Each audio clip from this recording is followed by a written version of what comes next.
Monday morning, and I innocently turned on my laptop to check my email and the morning news. It was a whole week until this happy madness of this weekend was supposed to start, and what to my wondering eyes did appear?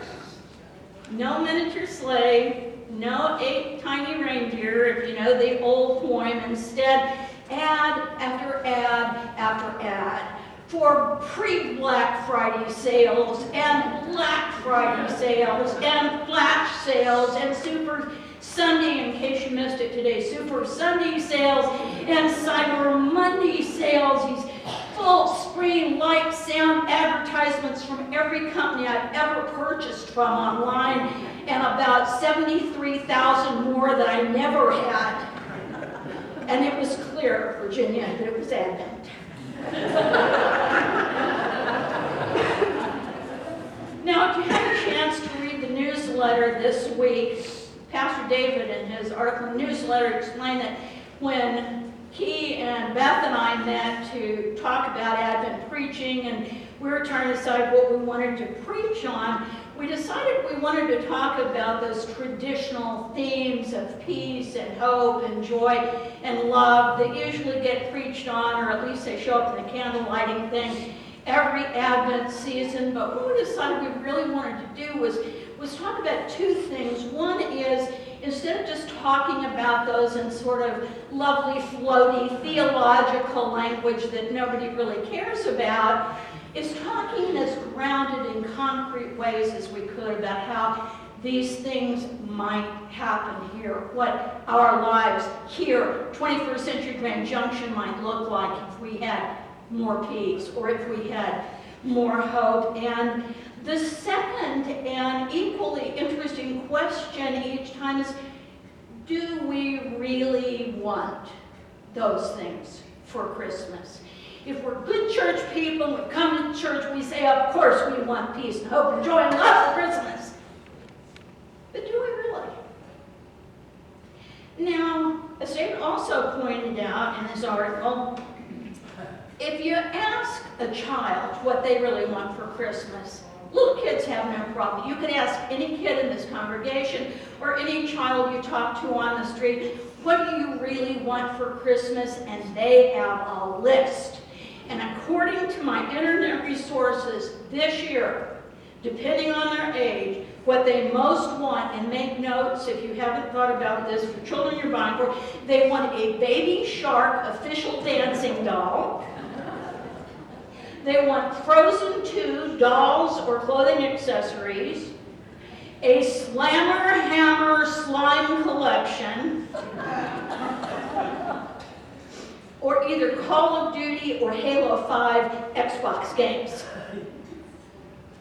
But for adults, that same question is more complicated to answer. It's harder to answer. For example, maybe some of us gathered here this morning, what we really want for Christmas is to see a lot more bipartisan agreement in Congress so they can pass some social policies that will benefit all people. Or maybe what we really want for Christmas is for our child or our grandchild and their spouse to somehow get back together the relationship that they're struggling with. Or maybe we really do want more peace or hope or joy or love in our lives, however that might look for us. Now, when we were meeting to talk about these topics, I said, I want to preach on peace. Normally, that's not traditionally the first Sunday. It's later in the season, but I wanted to preach on it because I would argue that of those 4 sort of amorphous, wonderful things, peace is the one most under our control to have. It's the most concretely achievable of those things. People for far longer than the Jewish prophets, going back thousands of years earlier, other cultures, other belief systems, if you read their writing, and it's especially this time of year, this dark time of year, and they were writing out of painful places, and all of them lift up that hope that something gets better, because those people were living in times we can hardly imagine how terrible they were. They were living in a time where not one out of however many people in the United States are hungry all the time. Most people were hungry most of the time. Only 1 out of 8 children survived to the age of 5 years old. Imagine losing all your babies.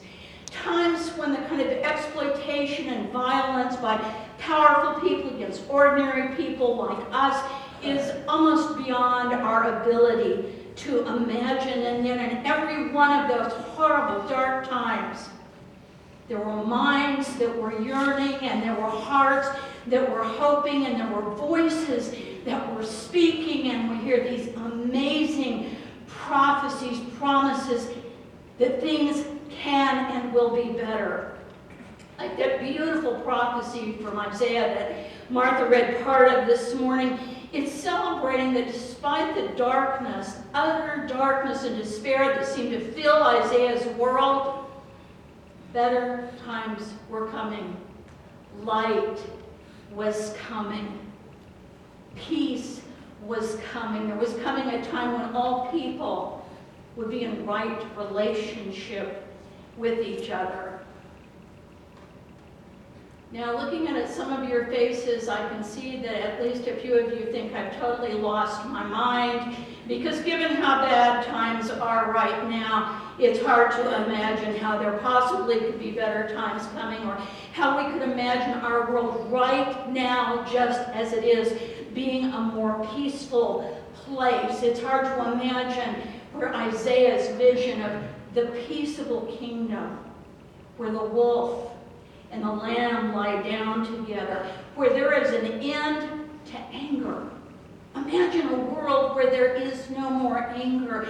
There's an end to fighting. There's an end to strife. There is peace for not just a few lucky people, but there's peace for everybody. And so how, here in 21st century Grand Junction, Colorado, might we start to take steps toward creating that kind of world? Because it doesn't happen by magic. It happens in and through us. And maybe we think about, well, maybe we need to march in more protest marches. Or maybe we need to send more letters to our elected officials. Or maybe we need to just shout louder and louder till somebody finally pays attention. And while those can be useful things to do, and they can help bring about change, I want to argue this morning that I think the place we need to begin our peacemaking work is inside ourselves, with our own inner work, becoming more peaceful inside and more calm inside. We sing that hymn often in church, "Let there be peace on earth and let it begin with me." Friends, that is where it does begin, and so that's where I'm going to suggest that we start. And alongside whatever else you're doing this season to try to also create more peace or hope or joy or love in the world, I want to suggest an intentional spiritual practice that you might try just for Advent. And if you find out it makes a huge difference, you might keep doing it even after Advent. And I'm going to tell you up front that this practice is totally countercultural. So that if you're doing this and you admit it to anybody who's not here this morning, somebody out there in the wider world, they're going to go, "Oh, that's a UCC thing, isn't it?" Because it goes totally against the omnipresent ads and the ever-urging to hyper-consumerism, and it goes against the frenzied crowds at the mall that we're starting to see every night on our television. It goes against those scenes that we will see of two perfectly ordinary people, two otherwise good people just like us, and they are rolling around on the floor in a store aisle trying to get the last Frozen 2 Elsa doll. It's a different way of being. It's a way of being that a whole lot of pre-Jewish people and pre-Christian people alluded to in their writings. It's a way that Jesus talked about. It's a way that Paul lifted up, including the passage that David read to us last week. It's a practice that our Buddhist brothers and sisters call detachment. Jesus doesn't use that word, but he's talking about it. Or more simply, letting go. And the way it works is seemingly simple. Basic idea is that every single one of us has things. And they may be concrete things, or they may be ideas about the way stuff is supposed to be in the world, or the way people are supposed to be in the world, that we're attached to. They are deeply important to us. They are so important to us that we think if we don't have these things, or people don't act the way we think we need them to act to make us happy, we are going to be miserably unhappy and maybe even die because we don't have them. They're so important to us that we focus our energy and our strength and our time and our everything else on trying to get them or make them happen. And I'll give you one concrete example. I want you to imagine a person who is deeply attached to having a new sports car. Now, if you don't care about cars, don't tune out. I invite you to replace that with whatever it is right now. If somebody came to you and said, so what's on your Christmas list? It's probably one of those things. But well, imagine this person deeply attached to having a new sports car, and so he reads about sports cars, and he visits dealers that have sports cars, and anybody he can trap into having coffee with him and listen to him talk, he talks to about sports cars. And he starts skipping his daughter's soccer practice because there's a sports car show down at the mall. And he doesn't quite make it home for dinner because Ernie's Auto has a brand new sports car on the lot that he just has to see. Thoughts and energy and time get so wrapped up in this that this person truly believes that if he cannot have his sports car, life is going to be awful. It's going to be terrible. It's going to be horrible. It's going to be hardly worth living at all. And if you think I'm exaggerating, I want to invite you to another Advent activity. How many of you have ever been to a white elephant Christmas party? Okay, it's not quite everybody, so I'm going to do a really quick summary. How white elephant gifts work at a party of any kind is each person brings a gift, and usually it's something tacky, it's something strange, it's something they don't really want to have, and they wrap it beautifully in Christmas wrapping. And just as a couple of examples, I used to be invited to a Christmas party where we had a fruit cake that had been being passed around for 15 years. Never been opened. Or it might be one Christmas party was this bright purple men's tie and little neon lights lit up and said, "Hug me."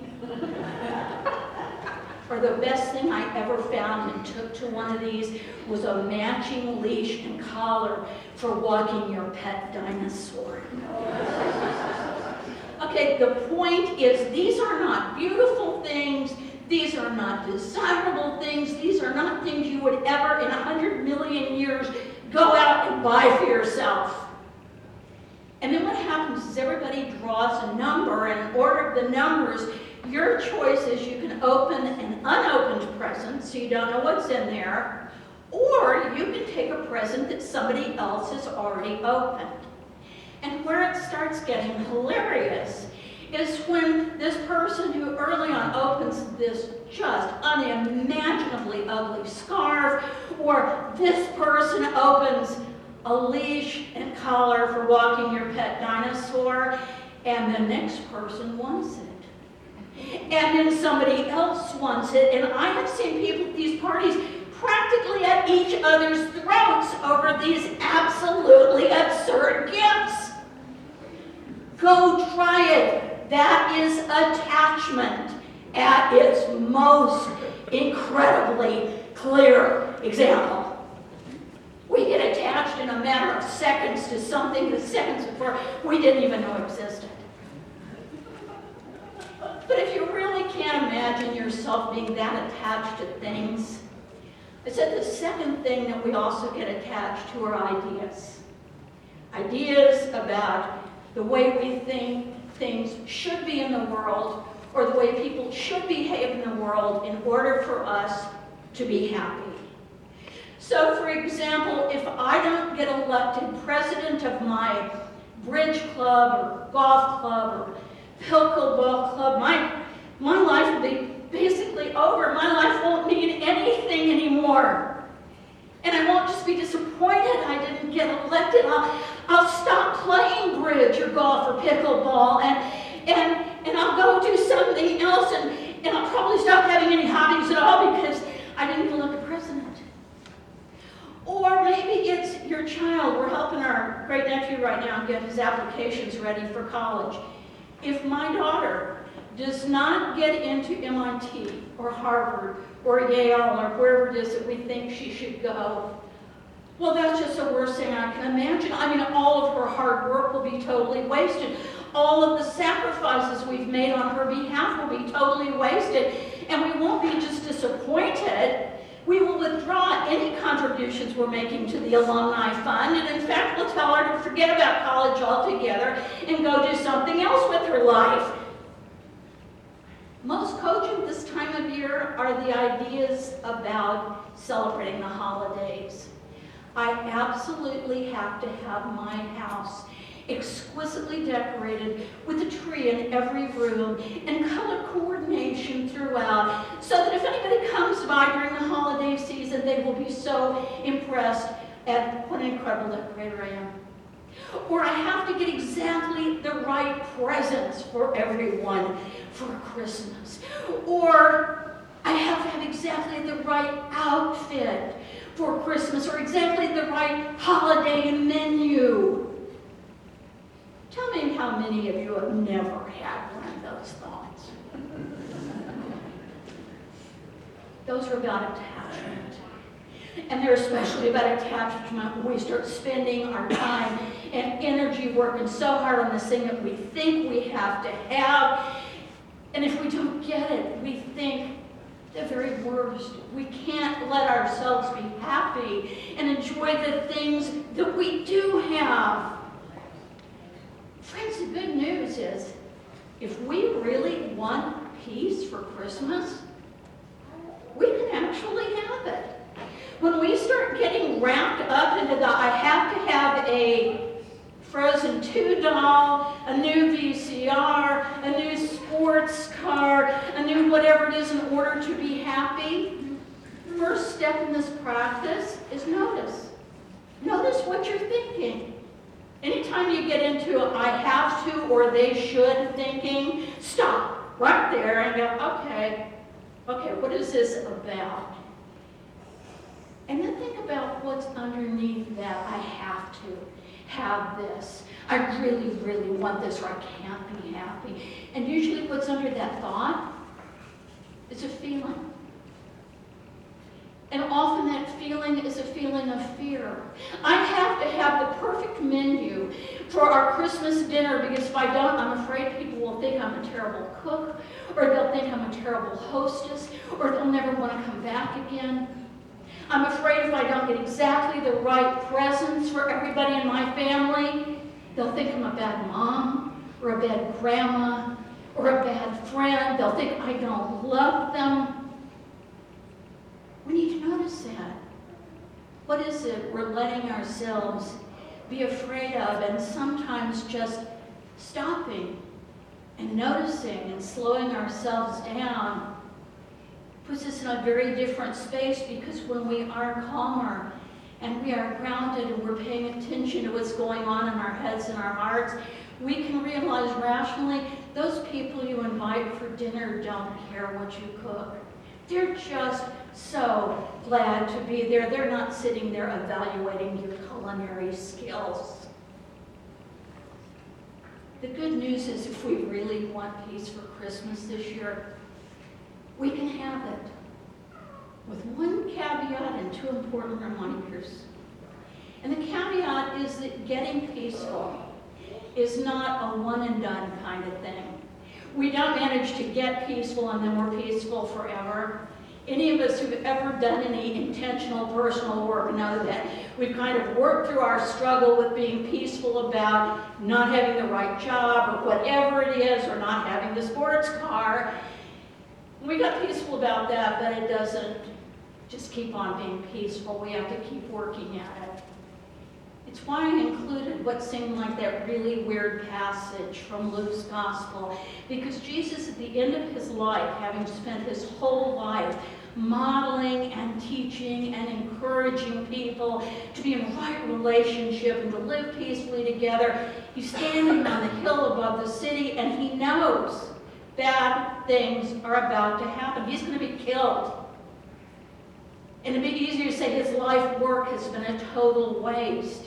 And he's looking down on the city and he knows that people, whatever they may have learned from him, are not necessarily going to hang on to that message and keep making peace. Peace is something we have to keep working at. Second thing it's important to remember is peace does begin with us. It's easy to think, well, you know, if that stupid brother of mine who always does such and such would just stop doing that, then I could be peaceful. Or that spouse of mine who never does whatever does, if they would just shape up and do that, then I could be peaceful. It doesn't start out there with them. It starts with us in here. And the third thing is that while creating peace is not a simple thing to do, it can be done in so many ways. Little tiny ways, great big ways. As I told the kid, it can be as simple as figuring out at 11 years old that she could be a peacemaker, a world changer, and getting jiu-jitsu uniforms. Or maybe it's bringing cans of yams or boxes of muffin mix to go to the food bank. Or the 600 pairs of socks that we brought that are warming the feet of people in this community who can be comfortable and couldn't have been. Maybe it's encouraging other people through the example that we've set for them. Everyone can be a peacemaker. If we really want peace for Christmas, we can have it, really.